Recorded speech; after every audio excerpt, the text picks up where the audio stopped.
Good morning po. Welcome to DPWH Sorsogon 2nd District Engineering Office, Cawayan, Juban, Sorsogon. Scheduled for today's opening of bids are two contracts of infra projects, construction of Mabini to Rangas Road, Juban, Sorsogon, and 25FL0048, construction of road package 1, Salvacion, Santa Magdalena to Cawayan, Patag, Irosin, Sorsogon. So today is March 20, 2025, and present here are the following. Levi Pura Jr., back chairman. Dave Clint B. Almilia, back vice chairman. Erwin S. Encinares, back member. Joanna C. Calagos, back member. Chloe F. Valeros, back member. Present. Rebecca H. Armino, back secretariat. Bernadette D. Laguna, TWG member. Nathaniel B. Alegre, back secretariat. Ariel B. Pancho, back secretariat. Dian E. Albay, IT representative. Maricel Isico, back secretariat. Rebecca Labalan, back secretariat. Melody Navarro, back secretariat. Rudy Anyao, back secretariat. And Glenn L. Ilicio, back secretariat. Mr. Chair, meron na po tayong quorum and wala po tayong representative from contractor. Since was declared, bid opening na po for order. So let's start po the opening of 25FL0045. May we request the back secretariat to retrieve their bids from our bid box.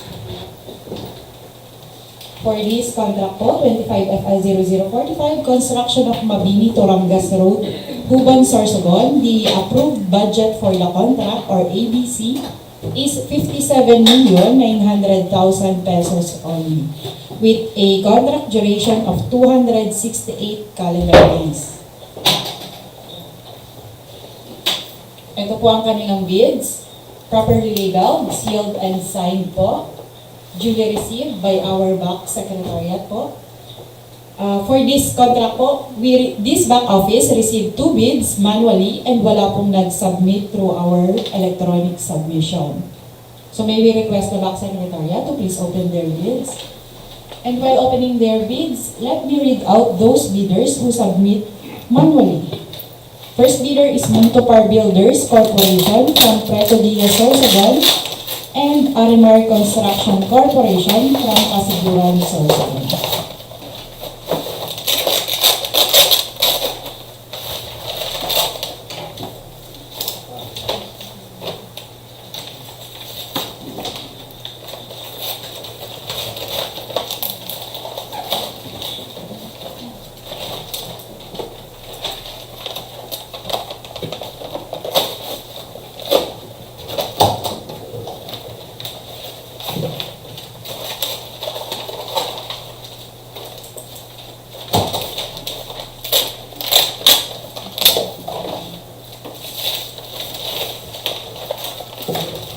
So ito na po ang kanilang technical proposal for 25FL0045.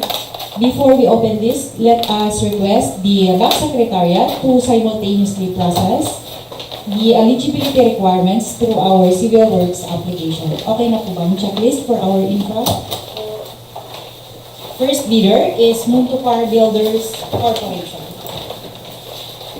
Bid securing declaration, signed and notarized. Contractors organizational chart for the contract, signed. List of contractors key personnel to be assigned to the contract with their qualification data, signed. Supported by statement of availability of key personnel and with attached key personnel's affidavit of commitment to work on the contract.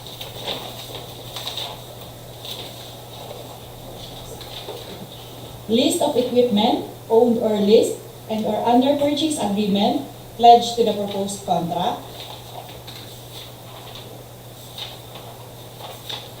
Signed with attached proof of ownership.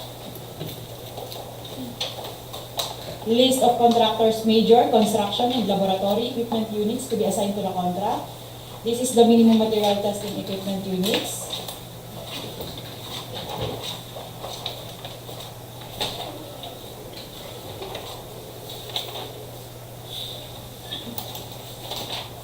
signed, with attached proof of ownership, affidavit of site inspection, omnibus sworn statement, signed and notarized. Next bidder is Arimar Construction Corporation. Bid securing declaration, signed and notarized. Contractors organizational chart for the contract, signed. List of contractors, key personnel to be assigned to the contract with their qualification data, signed. Supported by certificate of availability of technical personnel, and with attached key personnel's affidavit of commitment to work on the contract,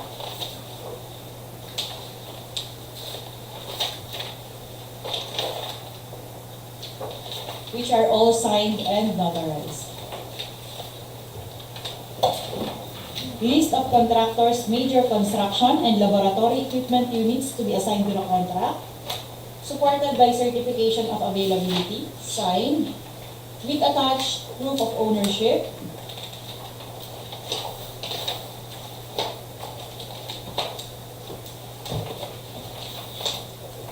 list of minimum material testing equipment units, with proof of ownership,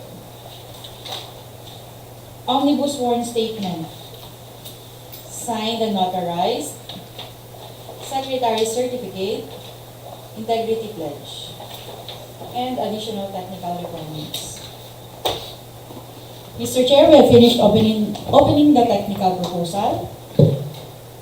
And I have here with me the result of their eligibility requirements processed through our civil works application. And upon careful evaluation po, Mr. Chair, it was found that both bidders passed their eligibility requirements. So I move to declare both bidders, the Muntupar Builders and Arimar Construction Corporation, as eligible to participate in this bidding po.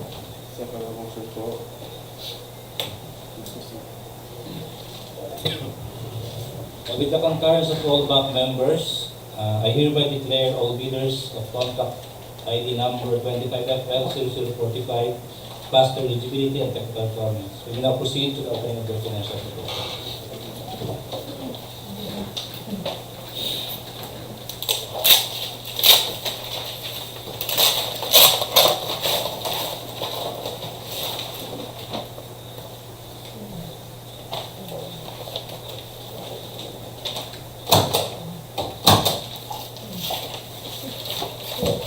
So for financial proposal, first bidder is Muntupar Builders Corporation.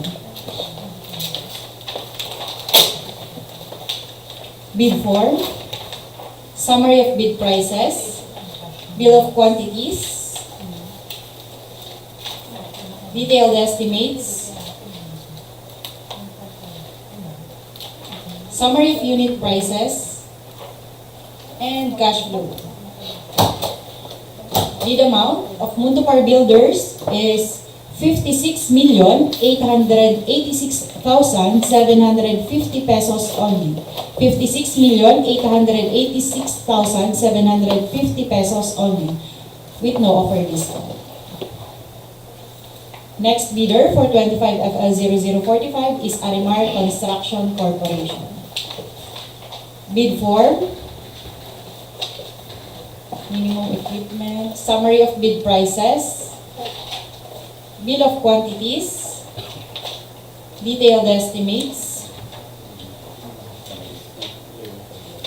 summary of unit prices, and cash flow. Bid amount of Arimar Construction Corporation is 56,187,436 pesos and 54 centavos. 56,187,436 pesos and 54 centavos, with no offer discount. Mr. Chair, we have finished opening the bids for 25FL0045, and now let's proceed to 25FL0048. We will request the Box Secretariat to please retrieve their bids from the bid box. The contract name for 25FL0048, construction of road package 1 Salvacion Santa Magdalena to Cawayan, Patag, Irosin, Sorsogon. The location is Santa Magdalena and Irosin, Sorsogon, with an approved budget for the contract or ABC of 144,750,000 pesos only, and a contract duration of 371 calendar days.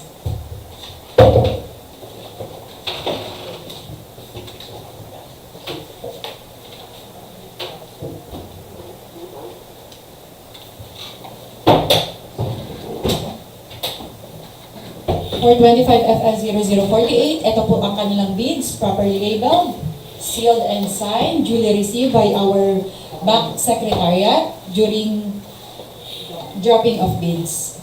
So, may we request the back secretariat to please open their bids. For 25FL0048, this back office received 3 bids manually and wala pong nag-submit through our electronic submission. Those who submitted manually are the following: Alpha and Omega General Contractor and Development Corporation from Pasig City, PR Construction Corporation, joint venture with Shotting Construction and Development from Legazpi City and Magdalena, Sorsogon, and Arimar Construction Corporation from Kasiguran, Sorsogon.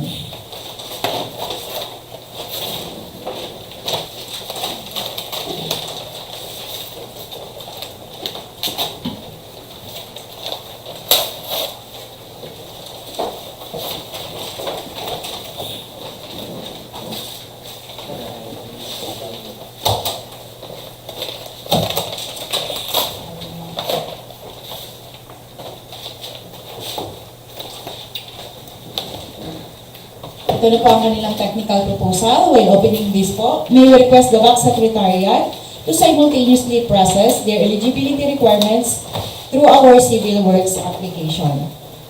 For our first bidder, Arimar Construction Corporation.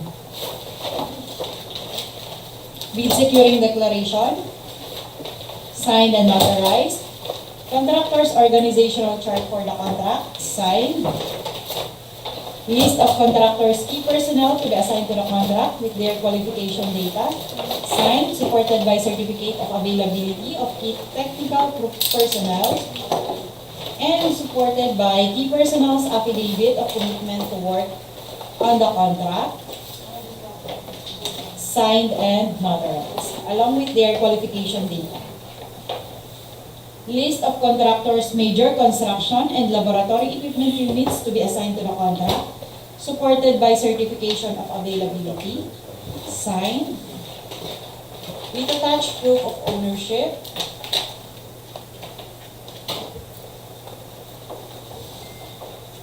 list of minimum material testing equipment units, with proof of ownership,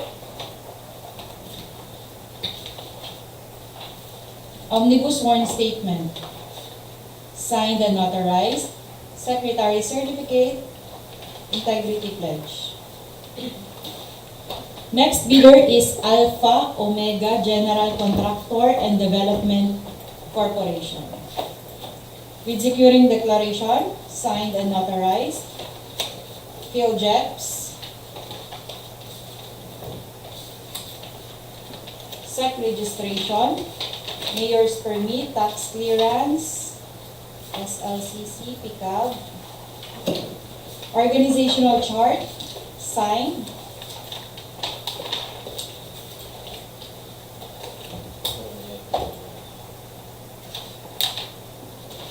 List of key personnel,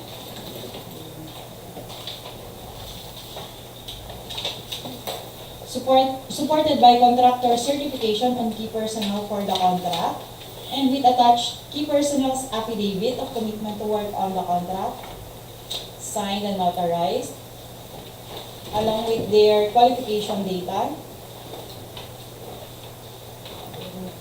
List of contractors' equipment pledged to the contract,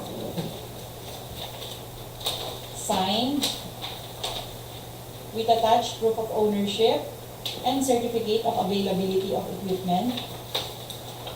List of minimum material testing equipment, signed, with attached proof of ownership. Omnibus warrant statement. Signed and notarized.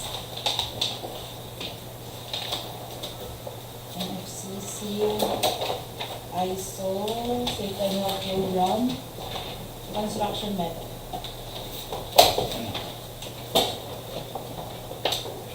Next bidder is TR Construction Corporation, joint venture with Shating Construction and Development.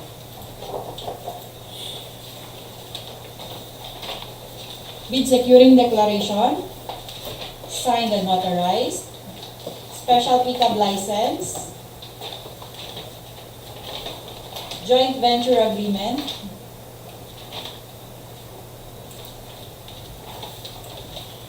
contractors organizational chart for the contract, signed. List of contractors, key personnel to be assigned to the contract with their qualification data, signed. Supported by key personnel's affidavit of commitment to work on the contract, signed and notarized.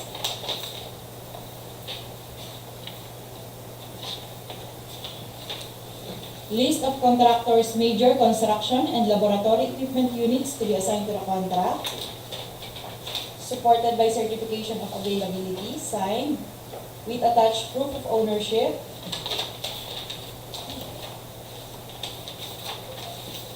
List of contractors' material testing equipment pledged to the contract.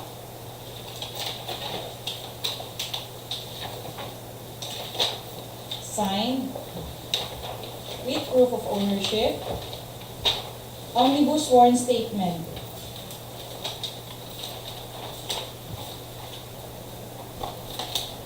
Signed and notarized. Authority of signatory.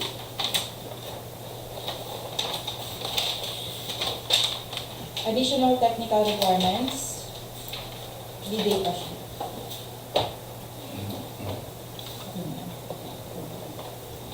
Mr. Chair, we have finished opening their technical proposal, and I have here with me the result of their eligibility requirements processed through our Civil Works application. And upon careful evaluation po, it was found that all three bidders passed their eligibility requirements po. So I move to declare Arimar Construction Corporation, Alpha and Omega General Contractor and Development Corporation, TR Construction Corporation, joint ventured with Shating Construction and Development, as eligible to participate in this bidding. Second motion po. With the concurrence of all BAC members, I hereby declare all bidders of contract ID number 25FL0048 pass for eligibility and technical requirements. We may now proceed to the opening of the financial proposal.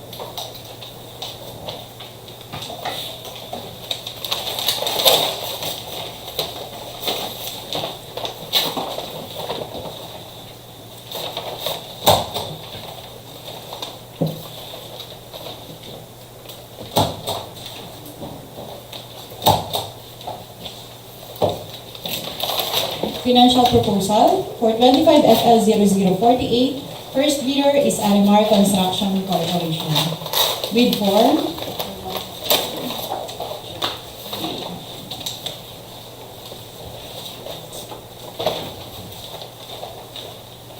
Summary of bid prices. Bill of quantities.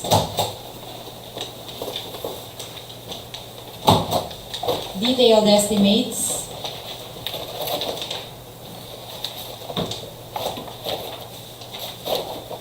Summary of unit prices, and cash flow. Bid amount of Arimar Construction Corporation is 144,023,924 pesos and 30 centavos. 144,023,924 pesos and 30 centavos only, with no offer discount. Next bidder is Alpha Omega General Contractor and Development Corporation.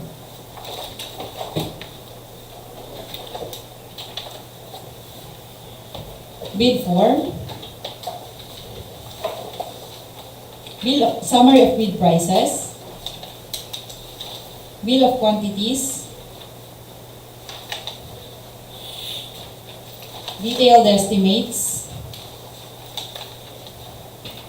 summary of unit prices, and cash flow.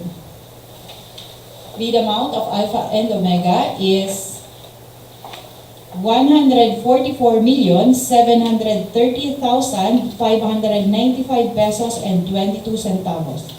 144,730,595 pesos and 22 centavos with no offer discount.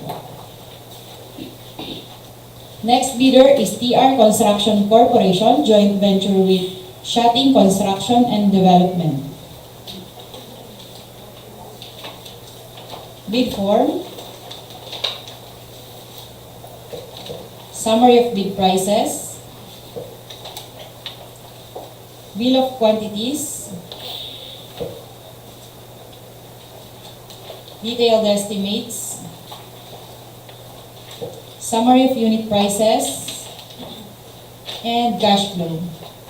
Bid amount is 141,126,561 pesos and 20 centavos. 141,126,561 pesos and 20 centavos. None, with no discount offer. Mr. Chair, we have finished opening the bids scheduled for the meeting. Reminders lang po. All submitted documents will undergo bid evaluation.